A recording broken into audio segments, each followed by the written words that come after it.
G'day YouTube, Warbles on a lot here. 9 o'clock Friday night.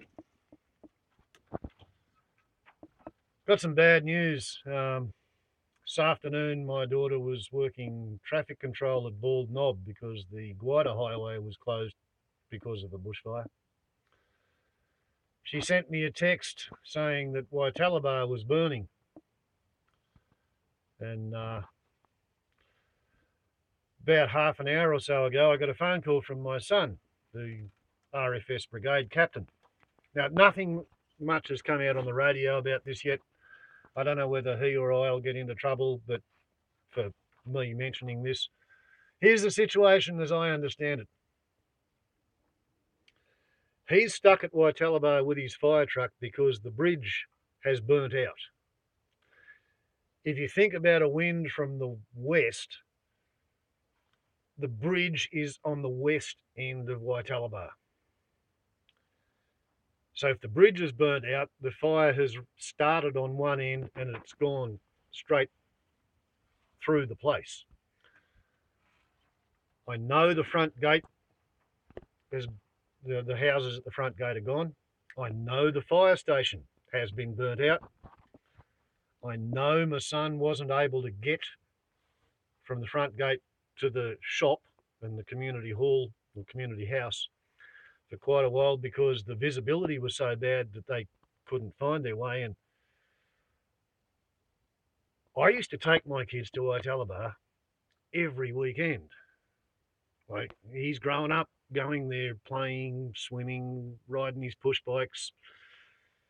If he couldn't find his way around Wytaliba in a fire truck, then visibility was pretty bad. He also had burning bits and pieces falling on the roof of his fire truck. He's now at the Wytaliba shop community house, where he and the Wytaliba brigade captain are compiling a list of the names of the missing for fire control. A lot of structures have been lost. People are missing. I can't say how many, whether it's a lot of people or a few people. I spoke to two Wytalibans in town today, Friday's shopping day. Hopefully,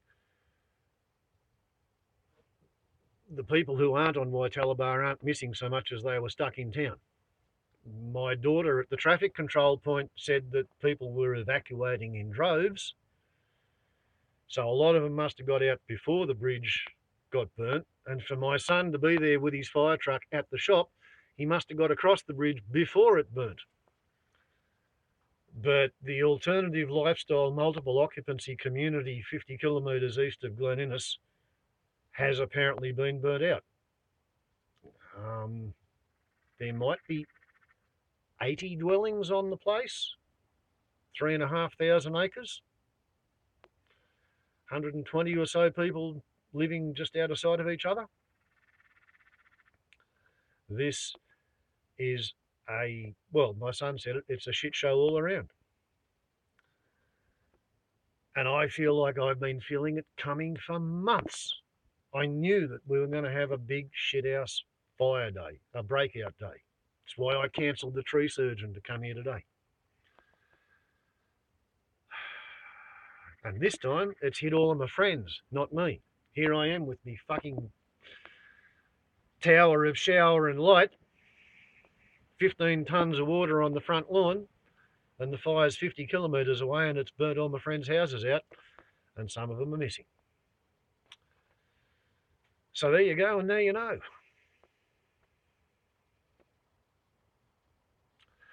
Fuck, I hate global warming. I hate global warming.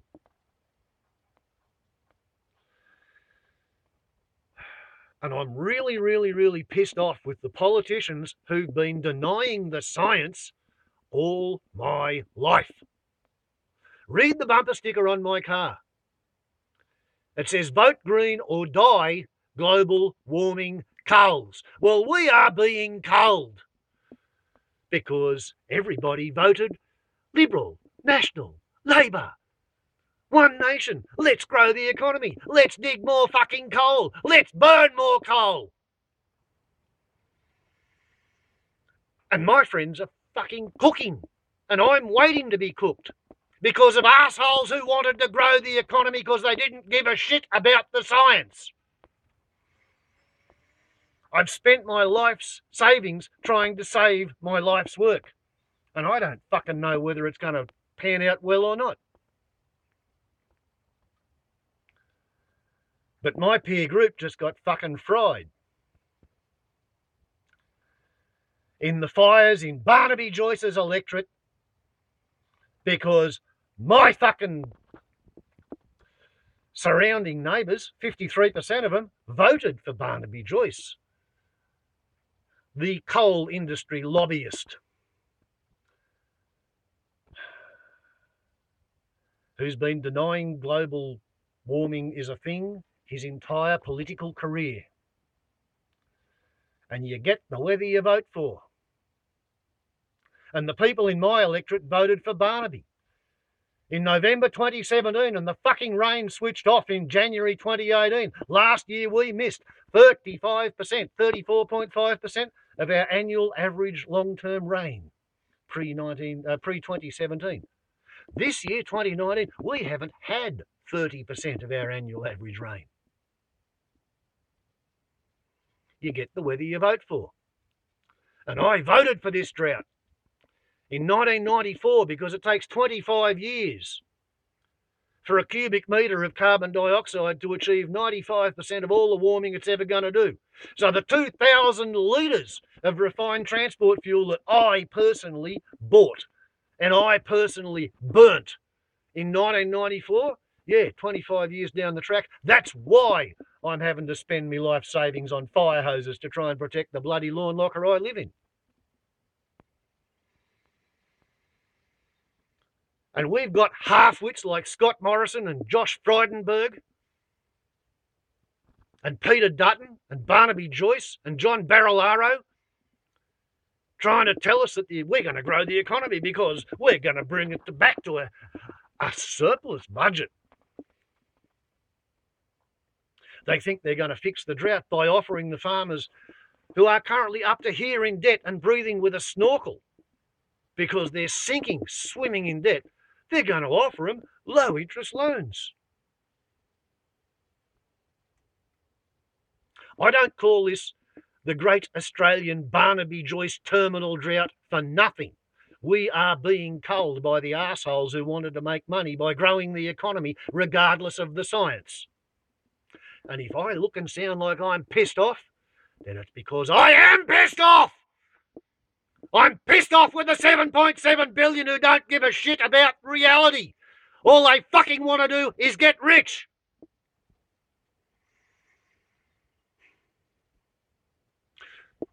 And you know what? They're trying to blame greenies for the fires because the greenies won't let you burn off in winter. Pig's ass. Absolute bullshit. I'm a greenie. I put in a burn program 5 years ago. It took me 3 months to put in 36 burns to cover 8.8 acres. Why was that so? Because the fence is sacred. The 150-year-old historical artefact of a fence, which falls over in the wind, if I let a fire go past my fence, I'm responsible for the cost of replacing the fence. I'm responsible for any fodder or feed that the fire destroys on the other side of the fence. I'm responsible for any animals, vehicles, structures or damages caused by the fire that I lit. That's how the law works. That's why no grazier, no pastoralist, no cropper in Australia has the time or the money or the energy to attempt to burn in the traditional Australian manner, in the manner that for which the landscape and the environment has been conditioned by 40 to 60,000 years of human habitation. They can't burn off like a traditional blackfella because all that matters to them is the sacred fucking fence line. And what happens every time there's a fire? You get fucking well-meaning do-gooder assholes from the city calling themselves Blaze Aid, and they want to go out and repair and rebuild the fences. The very fucking thing that stops everybody from burning off, from living in Australia the way Australia is supposed to be lived in, the fences. And fucking Blaze Aid assholes from the city go out there and try and rebuild the fences. That's what caused the fires. Protecting the fences meant nobody was able to burn off the bloody forest floor bushfire fuel burden. For the first 2 years after I did a burn program, it was too bloody wet to burn. Since then, it's been too bloody dry to burn. We had 20 millimetres a couple of weeks ago. Was I able to burn off after that? No.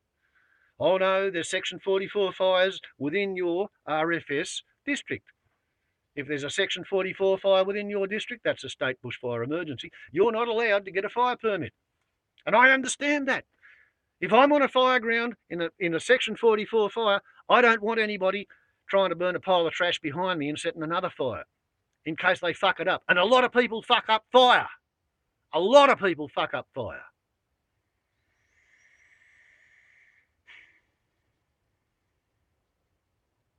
So therefore, if there's a big fire, nobody's allowed to play with fire. And let's face it, no farmer has the time to spend 36 half days to burn 8.8 acres safely in a forest where it hadn't burned since 1958 when I took it on. And I took it on because if you own the fuel, you own the fire. And last year in August, I had 37 tonnes of fuel per hectare. I know that because I measured it. I pegged out a square metre and I picked up everything burnable back down to mineral earth and put it in plastic shopping bags and I weighed them. 3.7 kilograms of fuel on 1 square metre. 37 tonnes to the hectare. I've got a bushfire danger index calculator. And the fuel burden rates run 5 tonnes to the hectare, 10 tonnes to the hectare, 15 tonnes to the hectare, 20 tonnes to the hectare. The most extreme figure on the calculator is 25 tonnes to the hectare. And a year ago I was sitting on 37. Since then it hasn't rained and the wind's blown all the dry leaves off the trees. So I'm probably sitting on 50 tonnes to the hectare at the moment. That's why I spent all my money on fire hoses. That's why I've got a bloody floodlit tower with an irrigation sprinkler on top of it. Because I expect to have to fight a fucking catastrophic fire.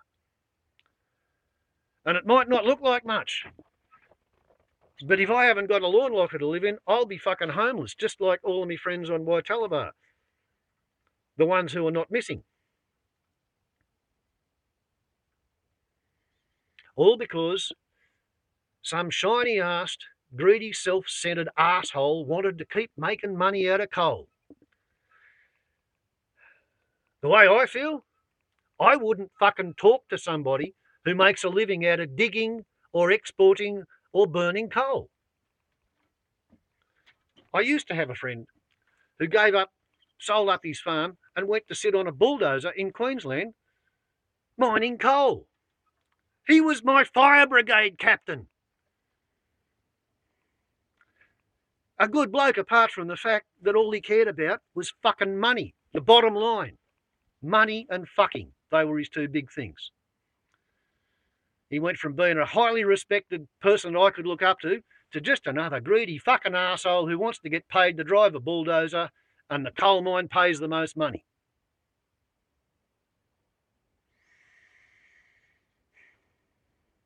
Vote green or die, global warming, coals. And we are being told. And this is just the fucking start. Wait till you get a fire like that in a town or a city. 3 or 4 months ago, I was driving, I'm not going to say which town in case some arsehole watches my video and decides to go out and do it. But man, on the northern outskirts of that place, there's a hill leading into town. And beside the road, there's dead, dry, cured fuel as high as my shoulder. And it runs all the way up the hill. And that's where there's a housing subdivision of little 5-acre hobby farms and Yuppieville. And the trees lead all the way into the centre of the town. And there's similar lines of trees leading into the town on all sides. And that particular town, I think they ran out of water about a month ago. And 26,000 people live there.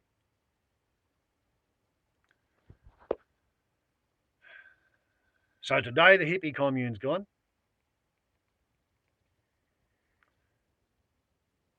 The optimists say it's going to rain in March 2020, and the pessimists say it might rain in March 2021. And nobody knows, because it's 4 million years since we had this much carbon dioxide in the air. I still maintain my position that Gorbachev and Reagan fluffed it. They should have nuked each other in 1984. If they'd nuked each other in 1984, over 50%, maybe 55% of all carbon that we've dug out of the ground and injected into the sky since 1750 would today still be safely under the ground. They didn't do it. They had the SALT talks, the START talks, strategic arms reduction talks, strategic treaty on arms reduction talks, START, SALT, strategic arms limitation treaty, and they didn't nuke each other. But their army and their navy and their air force, they kept on burning fucking fossil fuels, getting ready for the war, having war games, manoeuvres. And you know who's the biggest global warming arsehole, the biggest single organisation on the planet in terms of global warming? Who actually burns the most carbon of any single organisation?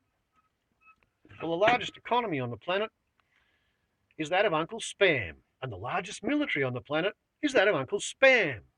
And the US Department of Defense burns more fossil fuel than any other single organisation on the planet. Pray for peace, prepare for war. That's their motto. And while patting themselves on the head, thumping themselves on the chest, and making testosterone-filled noises, it's the fucking military who've destroyed the planet. Because the military need to be funded. And they've got to be funded by the economy. And we've got to grow the economy to buy them new fucking bombers. $150 million for a new fighter plane. Yeah, go out there. See how many tons of kerosene you can fart up your tailpipe in 30 seconds. I'm really fucking pissed off with the human race. And none of them, well, no, not none of them, but the statistical majority have not listened to the voices of reason. They haven't listened to the science. They've listened to the fucking flat earthers from the School of Economics.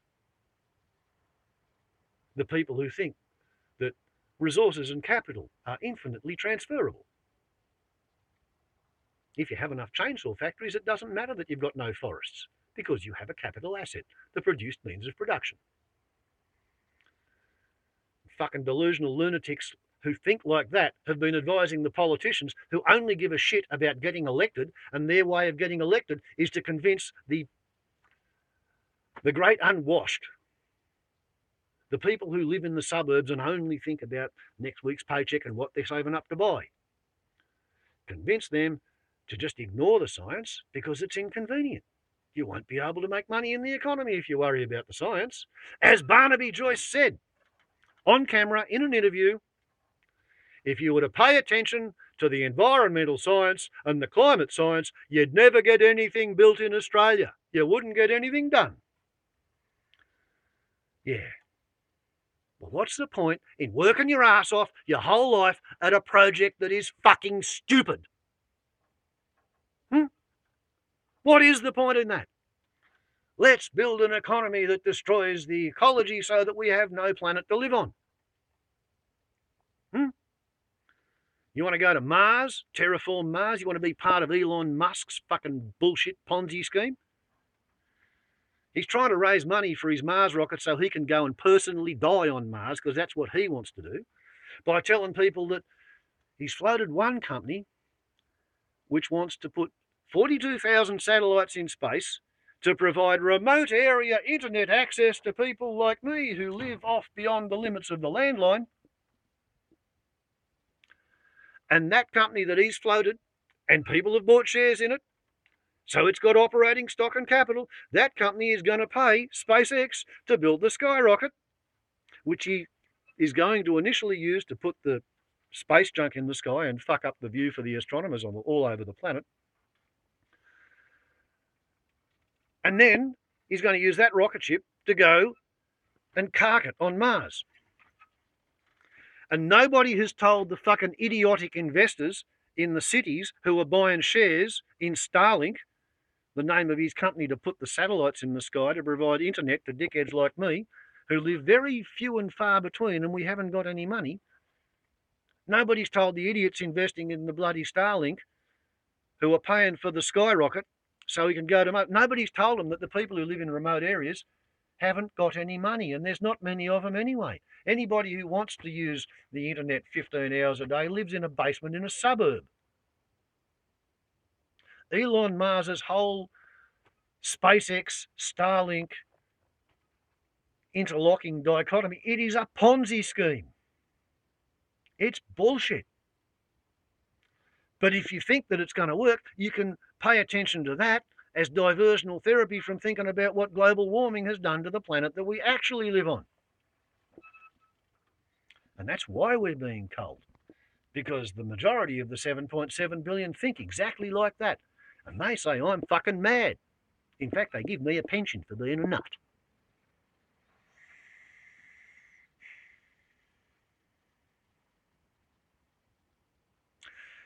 So there you go, and now you know what Warbles really thinks. And why Warbles is a hermit. Because fucking humans in the mob, they're not worth living one. They're not worth living among. I've tried it. I've lived in towns, I've lived in cities, I've lived in villages. Swamp wallabies and kangaroos are my closest friends. They're the ones who come for breakfast. And hopefully they'll come and stand under the sprinkler with me. And maybe it'll work.